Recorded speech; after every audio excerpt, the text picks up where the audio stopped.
Nós vamos para a nossa mensagem que dará início a essa nova série, como dissemos, que se chama De Volta ao Primeiro Amor. E para isso eu te convido para que você abra sua Bíblia no Evangelho de Jesus, segundo João. Abra em João capítulo 21. O último capítulo desse texto, na verdade, as últimas partes desse texto fala sobre Jesus restaurando Pedro. E é muito interessante porque a restauração, ela sempre passa por um processo. Diga assim comigo, processo. Toda e qualquer restauração, ela passa por um processo. Existem restaurações que os processos são mais curtos, mas tem restaurações que os processos são mais longínquos, são mais demorados. E o tempo, ele não é destinado ou não é definido somente por nós. As nossas escolhas, elas impactam nos processos de recuperação, de restauração. Mas o bem-querer, o efetuar a restauração passa pela bondade e misericórdia do Senhor Jesus, amém? E nós vamos então nessa série meditar um pouco nisso. E eu quero ler 4 versos desse capítulo 21 do Evangelho de João. Versículo 15, 21, 15. Depois de comerem, Jesus perguntou a Simão Pedro: Simão, filho de João, você me ama mais do que estes? Disse ele: sim, Senhor, tu sabes que te amo. Disse Jesus: cuide dos meus cordeiros. Versículo 16. Novamente Jesus disse: Simão, filho de João, você me ama? Ele respondeu: sim, Senhor, tu sabes que te amo. Disse Jesus: pastorei as minhas ovelhas. Versículo 17. Pela terceira vez ele lhe disse: Simão, filho de João, você me ama? Pedro ficou magoado. Fala assim comigo, magoado. Quantos já ficaram magoados em algumas circunstâncias da vida? Todos nós. Pedro ficou magoado, gente. Pedro ficou triste. Imagina o Pedro fazendo um bico, né? Pedro ficou magoado por Jesus ter lhe perguntado pela terceira vez: você me ama? E ele diz: Senhor, tu sabes todas as coisas e sabes que eu te amo. Disse-lhe Jesus: cuide das minhas ovelhas. Feche seus olhos mais uma vez, para que nós possamos permitir que o Senhor continue falando conosco. Paizinho, obrigado. Obrigado por esse tempo, obrigado por esse culto maravilhoso. Obrigado por esse tempo de louvor que já tivemos, por esse tempo de entrega das nossas ofertas, dízimos. Em especial agora eu peço para que a Tua palavra seja revelada aos nossos corações, para que o Senhor fale comigo e com cada um dos meus irmãos que aqui estão, para que as nossas vidas sejam de fato colocadas diante daquilo que o Senhor tem como expectativa para nós, que nós possamos passar pelos processos que o Senhor tem para nós, que nós possamos ir até onde o Senhor quer que nós possamos ir e que nós possamos voltar de onde quer que o Senhor espera que nós voltemos. Eu peço humildemente para que o Senhor me use nesta manhã como um canal nas Tuas mãos, em nome de Jesus. Nós estamos então na série De Volta ao Primeiro Amor. Eu sei que se eu fizesse a pergunta que Jesus fez para Pedro, talvez muitos de nós ficaríamos também magoados. Se eu perguntasse aqui quem ama Jesus, possivelmente todos levantariam a mão, porque se você está aqui, provavelmente você tem essa convicção. Quem ama Jesus aqui? Quem ama Jesus? Quem ama Jesus? 3 vezes e ninguém ficou magoado, vocês estão até rindo, né? Mas imagina Jesus perguntando para Pedro 3 vezes se ele amava Jesus. E de fato, o que o texto diz, e é muito interessante, porque o título, na minha versão bíblica aqui, é que Jesus restaura Pedro. Jesus estava restabelecendo a autoridade, a graça e a marca dele sobre Pedro. Porque da mesma forma, Pedro havia negado Jesus quantas? 3 vezes. 3 vezes. Então, de maneira bíblica, intencional, inteligente, matemática, Jesus estabelece um ponto zero, aqui um marco zero na história de Pedro, dizendo: Pedro, a partir de agora não é mais aquilo que aconteceu lá, quando eu estava sendo crucificado, mas é a partir daqui que define quem você é.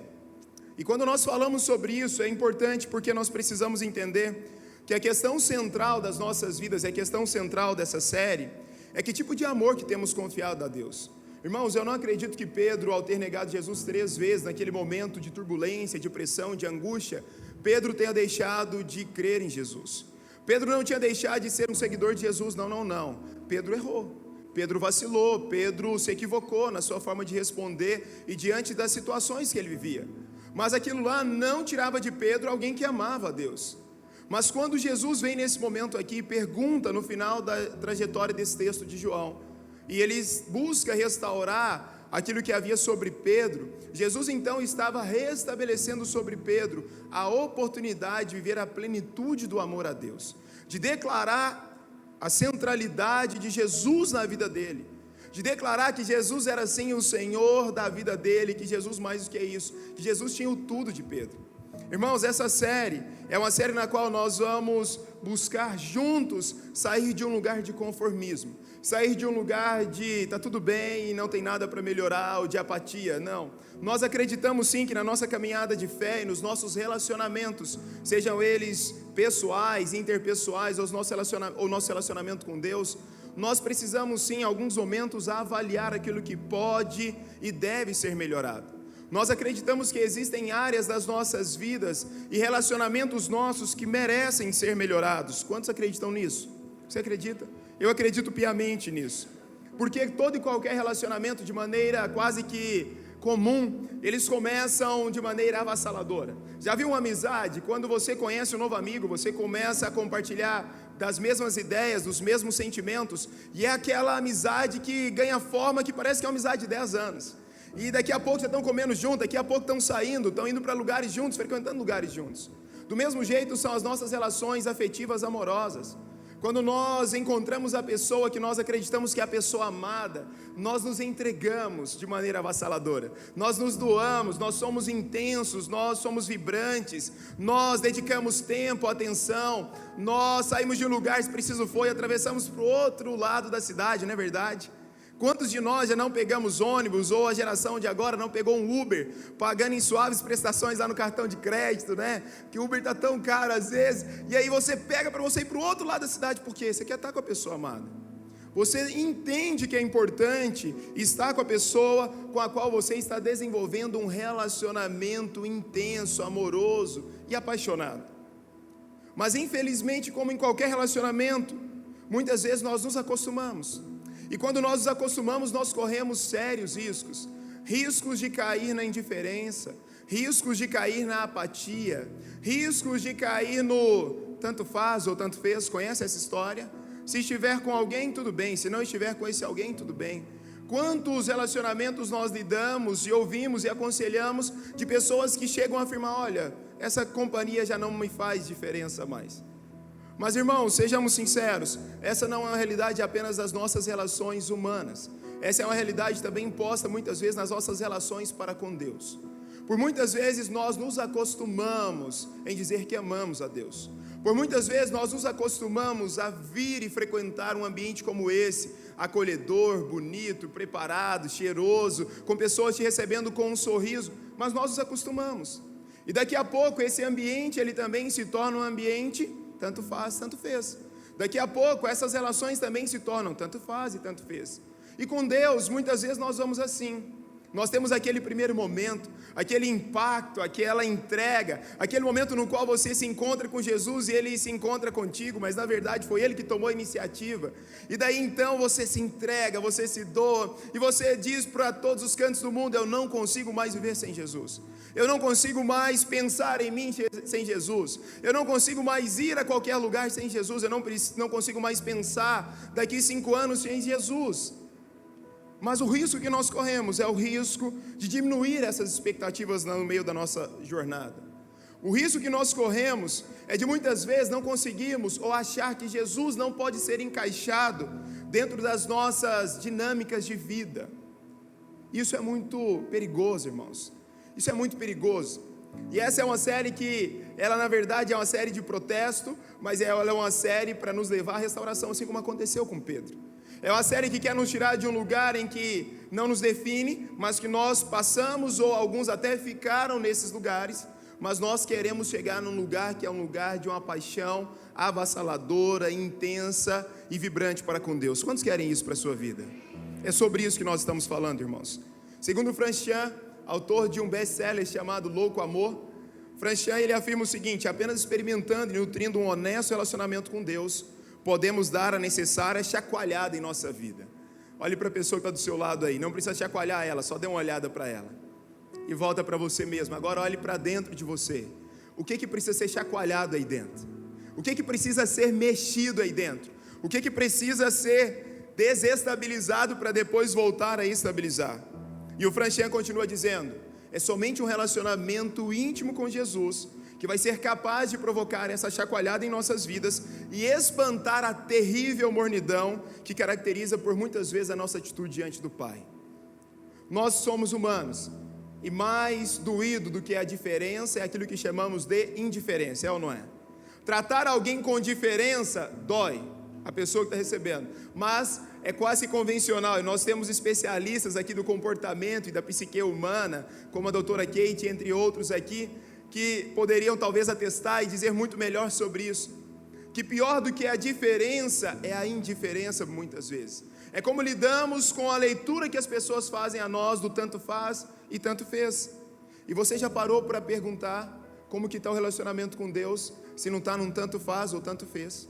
Se você não se acomodou, não se acostumou, então não fiquem bravos comigo, mas eu te pergunto mais uma vez, você ama Jesus?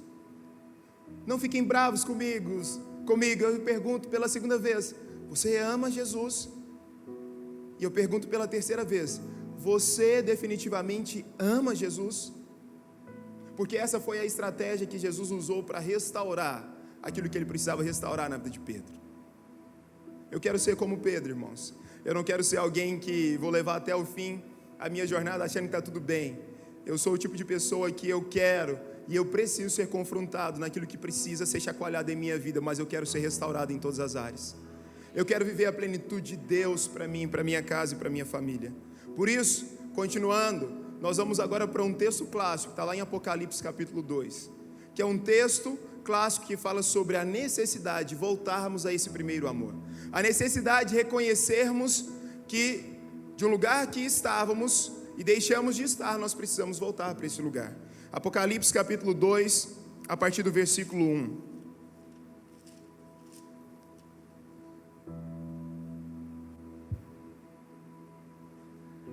O texto diz o seguinte: ao anjo da igreja em Éfeso, escreva: essas são as palavras daquele que tem as 7 estrelas na mão direita e anda entre os 7 candelabros de ouro. Versículo 2: conheça as suas obras, o seu trabalho, ou o seu árduo trabalho, e a sua perseverança. Um elogio, ou na verdade vários elogios.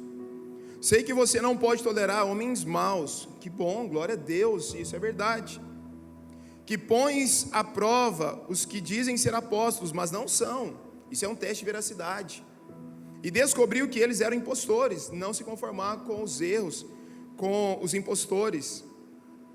Você tem perseverado e suportado os sofrimentos por causa do meu nome, não tem desfalecido. Glória a Deus. Mas versículo 4: contra você, porém, tenho isto: você abandonou o seu primeiro amor. Lembre-se de onde caiu. Arrependa-se e pratique as obras que praticava no princípio. Diga assim comigo: no princípio. Se não se arrepender, virei a você e tirarei o seu candelabro do lugar dele. Mas há uma coisa a seu favor, um outro elogio: você odeia as práticas dos nicolaítas, como eu também as odeio. Aquele que tem ouvidos, ouça o que o Espírito diz às igrejas. Ao vencedor darei o direito de comer da árvore da vida que está no paraíso de Deus. De maneira geral, as 7 cartas que Apocalipse retrata sendo escritas às igrejas da Ásia naquele tempo. As 7 igreja de Éfeso, Esmirna, Pérgamo, Tiatira, Sardes e a igreja de Filadélfia e de Laodiceia, foram cartas que todas elas têm uma característica comum, ou 3 características comuns. Elas começam com um elogio, elas vão para um protesto e elas apontam para a necessidade de correção. Se você pegar capítulo 2 e capítulo 3 de Apocalipse e fizer esse estudo, você vai identificar esses pontos em comuns: elogios, protestos e necessidade de correção. Alguns chegam a afirmar que a história da igreja que nós estamos contextualizando é a retratação daquilo que fora proferido lá em Apocalipse. Sim.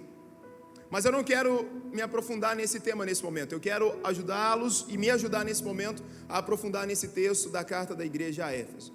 É um texto que começa com um elogio feito da parte do próprio Senhor, dado a João na ilha de Patmos. Um entendimento de que aqueles irmãos, aqui não está falando para quem não era igreja, é uma carta à igreja.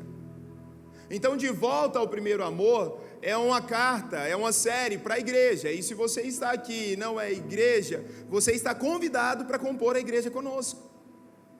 mas são para aqueles que em algum momento, assim como Pedro, como Marcos, como João e qualquer outro, já se entregaram a Jesus, já confiaram as suas vidas e os seus amores a Jesus. Mas começa com um grande elogio, dizendo: olha, vocês não têm pacto com os homens maus. Isso é louvável. Em tempos como o nosso, se tem algo que parece ser uma virtude, é não ter pacto com a corrupção, não é verdade? Eu me pego vendo algumas vezes os programas políticos, e é interessante porque alguns afirmam: eu não sou corrupto. E eu fico pensando, não ser corrupto é virtude ou deveria ser obrigação de qualquer indivíduo, né? Mas não é a pauta. Mas aqui está dizendo, é um elogio: olha, vocês não se dão com os homens maus, vocês não se dão com aqueles impostores, vocês não se dão com aqueles que são falsos apóstolos, falsos mestres. Glória a Deus por isso, irmãos. Então não está tudo errado, não estou aqui para dizer que está tudo errado. E quando Jesus pergunta para Pedro: Pedro, você me ama? 1, 2, 3 vezes, Jesus não estava dizendo para Pedro que estava tudo errado. O que Jesus estava querendo tirar de Pedro, e que essa carta à igreja de Éfeso, e o que nós temos como expectativa para essa mensagem, é acreditar que existe algo a mais a ser confiado no nosso amor a Deus. Existe um lugar mais profundo, existe um lugar mais intenso, existe um lugar de proteção, existe um lugar de guardiões da fé para esse tempo. É sobre isso. E daí, depois dos elogios, vem o protesto. Porém, contudo, entretanto, todavia, são conjunções adversativas, utilizadas no contexto para dizer: depois de te elogiar, depois de perceber as virtudes, a sua perseverança, a sua continuidade, todo domingo você está na igreja, você serve, você ajuda, você distribui alimentos, amém, mas eu tenho algo a te dizer, eu tenho algo a te dizer em amor, que você abandonou o seu primeiro amor, você abandonou o seu primeiro amor. Mas não fica apenas no protesto.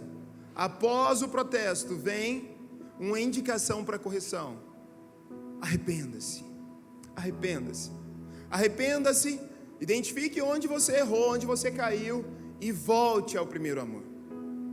É sobre isso, irmãos, é sobre entendermos como que nós podemos voltar ao lugar no qual o Senhor era o nosso primeiro amor de fato, se Ele deixou de ser em algum momento.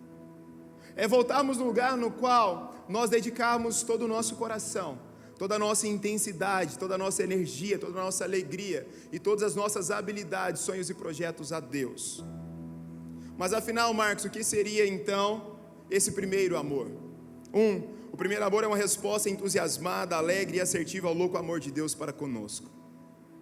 O primeiro amor, irmãos, ele não começa em nós, ele começou nele. O primeiro amor é apenas uma resposta, é um impacto que na física nós chamamos de reação a partir de uma ação. Deus tomou a iniciativa de nos amar de maneira absurdamente louca. Evangelho de João 3,16 diz: porque Deus amou o mundo e Ele tomou a iniciativa, Ele deu o seu Filho. Romanos capítulo 5, versículo 8 diz: nisto conhecemos o amor, ou nisto é provado o amor, quando Cristo deu a vida por nós, sendo nós ainda pecadores. Ei, a boa notícia é que só podemos voltar ao primeiro amor, porque Ele tomou a iniciativa primeiro. Foi o próprio Deus quem tomou a iniciativa. E por isso então, a volta ao primeiro amor é uma resposta assertiva. É uma resposta alegre, entusiasta de alguém que entende que precisa voltar para um lugar no qual o Senhor assume o protagonismo na sua vida e na sua história. E talvez você, ouvindo essa mensagem, diz: mas Marcos, talvez isso nem aconteceu comigo até então. Oh, meu amigo, que bom que você está aqui, porque é a grande oportunidade de você experimentar desse grande amor. É a grande oportunidade de você reagir a esse Deus que já tomou a iniciativa. 1 João capítulo 4, versículo 9. Olha o que o texto diz, 1 João 4, 9. Foi assim que Deus manifestou o seu amor entre nós, enviou o seu Filho unigênito ao mundo para que pudéssemos viver por meio dele. Nisto conhecemos o amor, não em que nós tenhamos amado a Deus, mas em que Ele nos amou e enviou o seu Filho como propriação dos nossos pecados. E no versículo 20, é muito legal, no versículo 19, nós amamos porque Ele nos amou primeiro. O bispo falava de algo que ele trouxe à memória no coração dele, que Deus trouxe à memória dele nessa madrugada. Enquanto eu preparava essa mensagem, o Senhor me lembrou de uma música quando eu era criança. e que a minha avó, os meus tios cantavam a ela e faziam uma roda, não sei se alguém lembra, e aí começava, era uma música que na verdade era dinâmica, e aí ia perguntando: Marcos, por que você ama Cristo? Alguém conhece essa? E aí você tinha que dar uma resposta: eu amo a Cristo porque Ele é legal, eu amo a Cristo.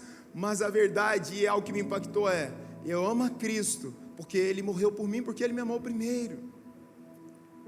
Sabe qual que é a melhor parte do amar a Deus? É saber que Ele nos amou primeiro, é saber que Ele já nos amou primeiro. Uma outra justificativa, uma outra explicação para esse primeiro amor, é que o primeiro amor, ele é uma entrega total e extravagante a Deus. O primeiro amor, ele é uma entrega total e extravagante a Deus. E a pergunta é: será que nós estamos vivendo essa entrega total e extravagante a Deus? Deuteronômio capítulo 6, versículo 5, diz o seguinte: ame o Senhor teu Deus de todo o teu coração, de toda a tua alma e de todo o teu entendimento. O primeiro amor é o amor no qual nós amamos a Deus com todo o nosso coração. Nós não amamos com 99% do nosso coração. Nós não amamos com uma parte do coração, não. Nós o amamos com 100% do nosso coração. É um amor de todo o coração, de toda a alma. A alma fala de sentimentos, vontades, emoções. É quando nós pegamos as nossas vontades, as nossas emoções, os nossos pensamentos e somos capazes de dizer: eu amo tanto a Deus que eu submeto todos eles ao senhorio de Cristo. Toda a alma, todo entendimento. Entendimento fala da nossa inteligência, fala do nosso intelecto, fala da nossa sabedoria, fala da nossa capacidade de pensar. O primeiro amor é quando nós nos entregamos totalmente ao Senhor. É quando nós dedicamos todas as nossas habilidades a Ele. Olhe para as tuas mãos aí, identifique quais são as habilidades que o Senhor já colocou na tua vida. E a pergunta é: essas habilidades, esses dons, esses talentos têm sido devolvidos a Ele como prova do seu primeiro amor a Ele? Esse primeiro amor é um lugar no qual nós não conseguimos viver distantes da vontade de Deus para nós. Prova disso é que quando perguntaram para Jesus, e no texto de Mateus capítulo 22, do verso 34 ao 37, qual é o maior dos mandamentos que ele diz? Ele replica aquilo que estava em Deuteronômio: amarás o Senhor teu Deus de todo o teu coração, com toda a tua força, com toda a tua alma e com todo o teu entendimento. Sabe, a melhor parte da sua energia e da minha energia, ela deve ser para Deus. A melhor parte do nosso vigor, ele deve ser para Deus. E a pergunta é: nós temos feito isso? Eu não estou dizendo que nós não tenhamos que trabalhar, que nós não tenhamos que estudar, que nós não tenhamos que nos divertir. Eu só estou lembrando a mim e a vocês que o primeiro amor é uma entrega total e extravagante a Deus. Terceiro, o primeiro amor é um estilo de vida que realmente guarda e obedece os mandamentos e ensinamentos de Jesus. O primeiro amor não é um lugar no qual nós ficamos: será que isso é ou será que não é? Hoje eu obedeço, amanhã eu não obedeço. Não, isso faz sentido para mim. Não.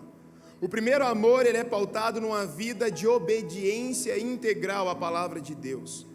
O primeiro amor, ele não negocia princípios, valores, convicções e propósitos. Primeira Epístola de João, capítulo 2, versículo 3. Sabemos que o conhecemos se obedecermos aos seus mandamentos. Aquele que diz eu o conheço, mas não obedece aos seus mandamentos é mentiroso e a verdade não está nele. Mas se alguém obedece à sua palavra, nele verdadeiramente o amor de Deus está aperfeiçoado. O primeiro amor é o amor aperfeiçoado. O primeiro amor é o amor perfeito. É o amor no qual nós estamos nele, ele em nós, e as palavras dele se tornam as grandes verdades da nossa vida. Tiago capítulo 1, versículo 22, diz o seguinte: não sejam apenas ouvintes, mas sejam praticantes. Quem ama a Deus como primeiro, ou está imbuído nesse primeiro amor, não é apenas alguém que ouve, não é apenas alguém que está no auditório como esse, porque todos estão me ouvindo, todos que nos acompanharão depois poderão ouvir, assistir essa mensagem.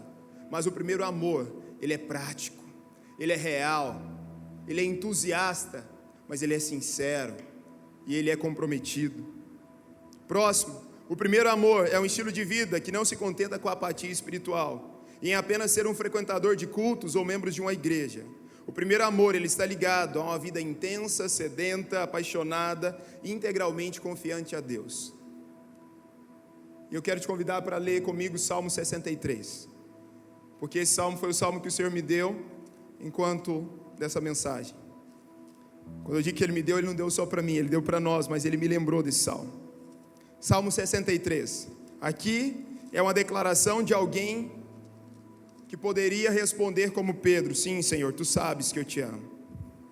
Salmo 63 é uma declaração de Davi, num deserto de Judá. Ó Deus, Tu és o meu Deus, eu te busco intensamente, a minha alma tem sede de Ti. Quantos têm sede de Deus aqui? Quantos já tiveram sede, assim, uma sede absurda de alguma coisa em algum momento da vida? Todos nós, sem exceção. Sabe aquele momento de uma sede que parece uma sede insaciável? Aquele momento, como eu estou agora com muita sede. E a impressão que nesse tempo seco que nós estamos vivendo, quanto mais água bebemos, parece que mais sede ficamos. É como talvez o salmista aqui, Davi, dizendo: ó Deus, Tu és o meu Deus, eu te busco intensamente, a minha alma tem sede de Ti, todo o meu ser anseia por Ti. Numa terra seca e exausta, eu tenho vontade do Senhor. Quero contemplar-Te no santuário e avistar o Teu poder e a Tua glória. O Teu amor é melhor do que a vida. Meus irmãos, o amor de Jesus, esse primeiro amor, ele é melhor do que a própria vida. Inclusive tem uma canção que diz isso: o Teu amor é melhor do que a própria vida. O primeiro amor é um estágio, é uma jornada, é uma estação na qual o amor dele é maior do que o amor à nossa própria vida. Por isso que nós não temos dificuldade de perder a vida pela causa do Evangelho.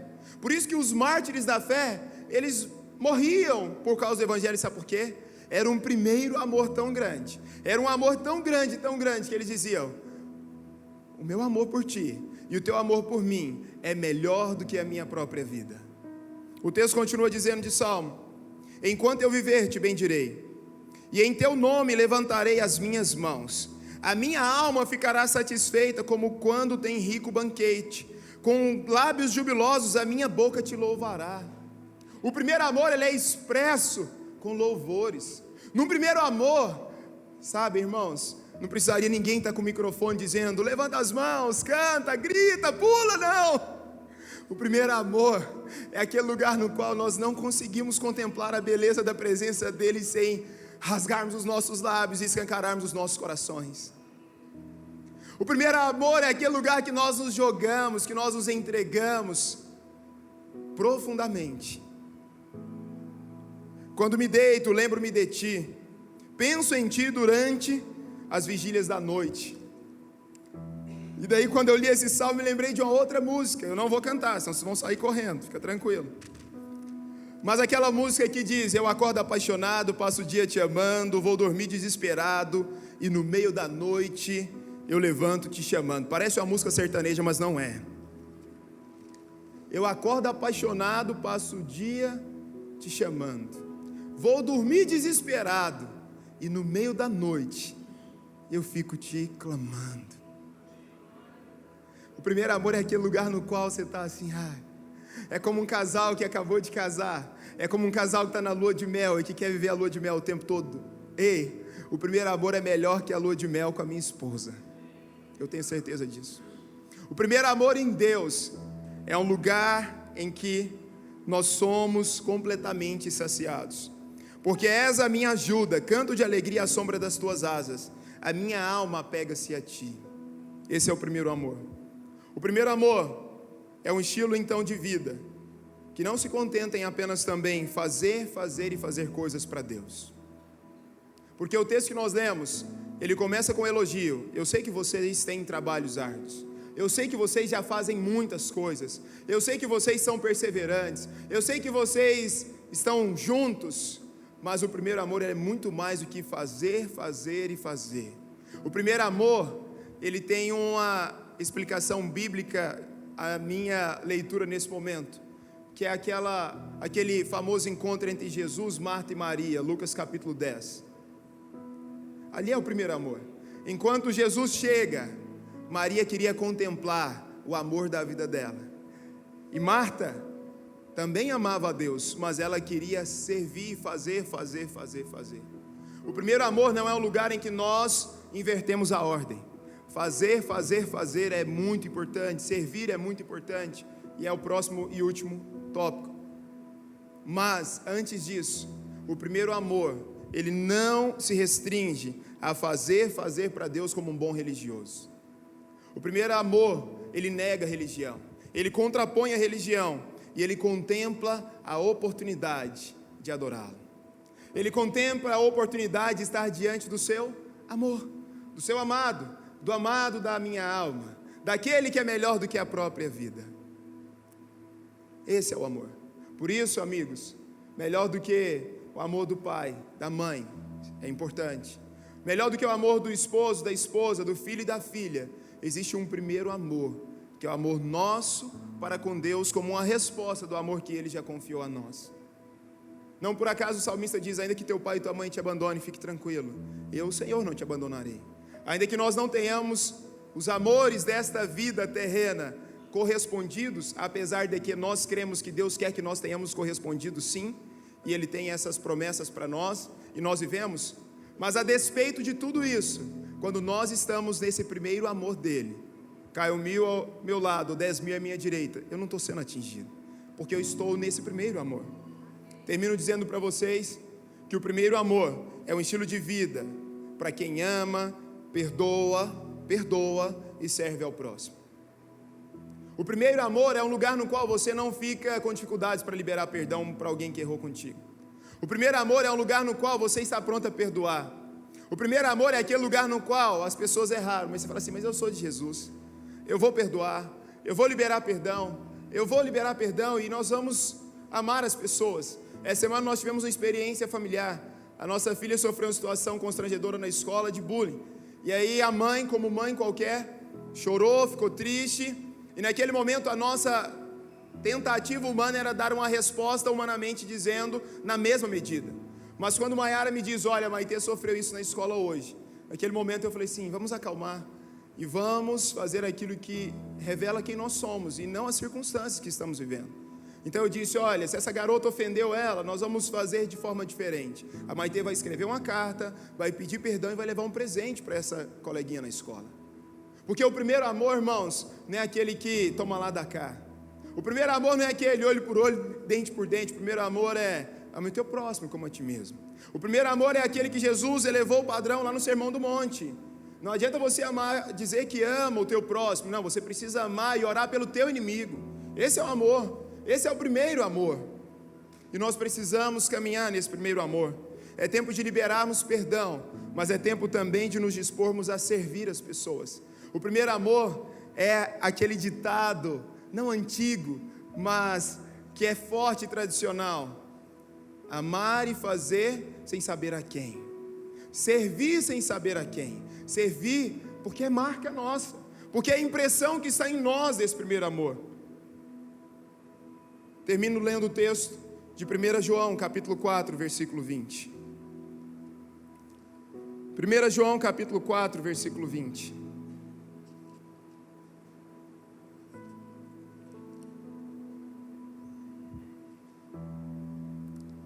Nós amamos porque Ele nos amou primeiro, versículo 19. Se alguém afirmar eu amo a Deus, mas odiar seu irmão, é mentiroso. Pois quem não ama seu irmão, a quem vê, não pode amar a Deus a quem não vê. Ele nos deu este mandamento: quem ama a Deus, ame também o seu irmão. E como que nós amamos? Perdoando e servindo as pessoas. A principal prova de amor por alguém, ainda que nós saibamos que existem as várias linguagens do amor, mas a principal forma de amor é um amor prático, é um amor que ele está em perdão, mas que ele está no servir. É tempo, irmãos, de nós nos perguntarmos: o que precisamos mudar nas nossas vidas? Você pode se colocar de pé no teu lugar?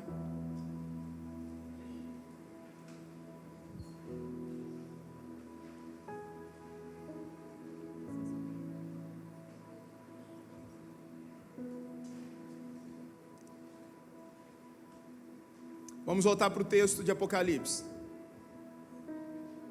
O próprio Deus, Ele traz a indicação de como voltarmos ao primeiro amor. Primeiro, reconhecendo o que está acontecendo. Nós só voltamos para um lugar se nós entendemos que vale a pena voltar para aquele lugar, sim ou não? Ninguém volta numa casa em que foi maltratado, em que não foi acolhido, a não ser que seja por amor. A não ser que seja por amor. A não ser que seja por amor que você vai voltar lá. Mas de maneira convencional, nós escolhemos voltar para os lugares que fazem sentido para nós. Então Jesus, quando perguntou para Pedro, Jesus estava reafirmando: Pedro, faz sentido para ti? Irmãos, com muita liberdade no coração, faz sentido, será que para nós, como igreja, como filhos de Deus, perguntarmos se nós vivemos aquele primeiro amor ainda? Aquele amor no qual você passava dia, noite, horas buscando a presença de Deus. Aquele primeiro amor no qual você orava, você jejuava, sem que alguém precisasse pedir. Aquele primeiro amor no qual você saía pelas ruas e não conseguia guardar a bondade de Jesus apenas para você, e você saía fazendo como alguns missionários fazem aí, batendo de porta em porta, de rua em rua, ou no Uber, ou no táxi, ou no ônibus, ou na tua empresa, ou na tua escola, ou na tua faculdade, ou na praça pública. O primeiro amor é aquele no qual ele é transbordante, irmãos. O primeiro amor, ele não consegue ficar guardado. O primeiro amor, ele é extravagante, ele é exponencial, ele é épico. O primeiro amor é aquele no qual nós não conseguimos guardar só para nós. E daí então a pergunta é: o que tem acontecido conosco, será então? Seria a apatia? Seria a conveniência? Seriam as desculpas? Ou até mesmo as insatisfações? Seria o cansaço? Porque nós precisamos identificar o que talvez tenha minado esse primeiro amor na nossa caminhada de fé. E talvez você fale assim: Marcos, mais uma vez, eu não vivi esse primeiro amor ainda. Ei, está na hora então de experimentar esse primeiro amor. Essa paixão avassaladora pelo Senhor e essa conexão e esse relacionamento com Ele. Depois que você reconhece, o próximo passo é arrepender-se. É decidir no teu coração: eu quero, eu preciso e eu escolho um novo estilo de vida.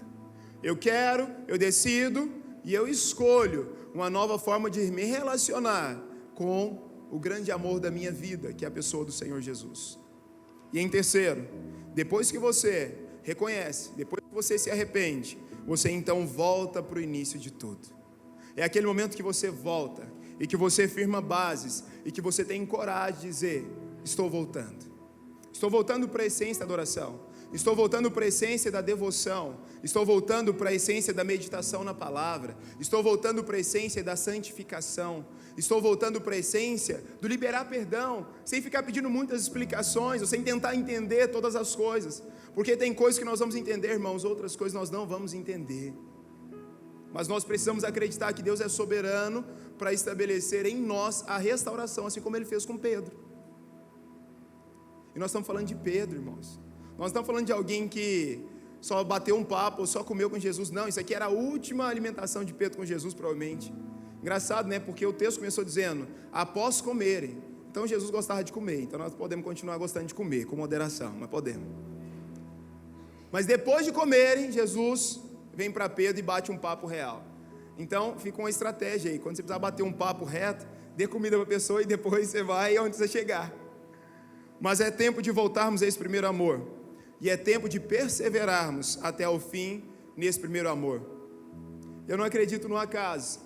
E o penúltimo livro da Bíblia é um livro de um único capítulo, que é Judas.